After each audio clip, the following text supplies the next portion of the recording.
What's up, guys? My name is Elias, and this week, Marvel Studios' The Fantastic Four First Steps finally releases in theaters to kick off Phase 6 of the Marvel Cinematic Universe. So, as the first entry in our Everything Fantastic Four watch list, let's talk about the unreleased Fantastic Four movie from 1994.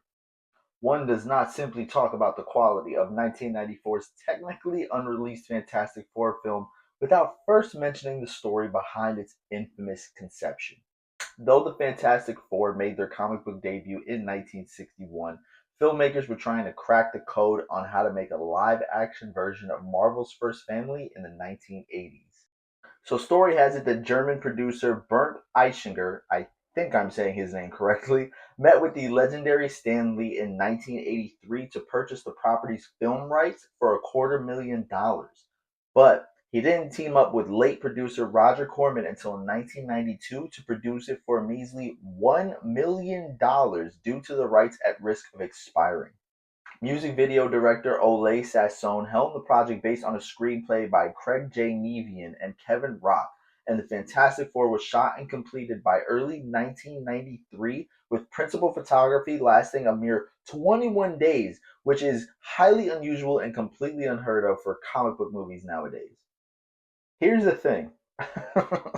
Even with all the hype surrounding the film in 1994 and the cast doing numerous press junkets to promote it, the movie was shelved, with some believing that Corman simply agreed to produce the film just to keep the rights, or that he had hoped for a higher budget to help the film achieve its fullest potential. But Eichinger himself admitted to accepting payment from famous Spider-Man producer Avi Arad to not release the film, to which Arad apparently ordered every copy of the movie to be erased from existence. However, the movie became a glorified cult classic through bootleg VHS footage that eventually made its way online, as well as the documentary about the whole endeavor called Doomed: The Untold Story of Roger Corman's Fantastic Four. I'll link them both below, but thank God for YouTube. So, while by no means a great film, its campiness and unrealized potential is actually kind of endearing. Alex Hyde White is believable as Mr. Fantastic, though he has an unusual age gap with his right hand love interest in Rebecca Staub's Invincible Woman. Jay Underwood is likable as the Human Torch, and Carl Ciarfalio as the Thing is remarkable given the practical effects at the time, with Michael Bailey Smith playing Ben Grimm in human form, and he also gives one of the worst line deliveries ever of, "Hey, Mrs. Storm, can Johnny and Sue come to space with us?" It's hilarious. Joseph Culp, however, is widely regarded as one of the best renditions of Doctor Doom yet, and the man always vied to redo the film given the chance, if only to really show what he was capable of in the role. And not for nothing, this guy just seems to be having the most fun out of everybody in the cast, and probably the most fun out of everybody even watching the movie. Sure, the special effects don't hold up like at all, especially where Johnny's Human Torch transformation is concerned. The dialogue is the cheesiest of the cheese, and there's a subplot involving this goblin-looking dude named the Jeweler seeking to marry Kat Green's Alicia Masters for inexplicable reasons. And there's no fight choreography. All of the fights are cut away with some weird edits that I've just never really seen before in a comic book movie.